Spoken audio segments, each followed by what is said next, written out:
அஸ்ஸலாமு அலைக்கும். இன்றைக்கி நம்ம மாடி தோட்டத்தில் கொஞ்சமாக புதினா அறுவடை செஞ்சிடலாம். பாருங்கள், இதை வளர்க்குறது ரொம்பவே ஈஸி.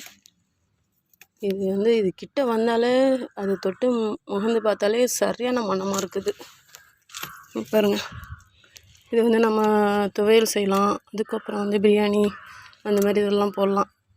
பாருங்கள் எவ்வளோ ஒரு மணமாக இருக்குது. நான் சும்மா அப்பப்போ தேவைக்கு தகுந்தது மட்டும் பறிச்சுப்பேன். இது நம்ம பறிக்கத்தான் நல்லா சூப்பராக துளுத்து வரும். கடையில் வாங்கி வச்ச அந்த புதினாவை ஆஞ்சிட்டு அந்த தண்டை நட்டு வச்சாலே போதும், சூப்பராக தழைச்சி வரும்.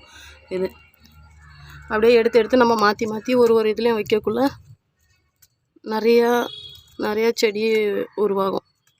பாருங்க, எல்லாம் சரியான மணமாக இருக்கும்.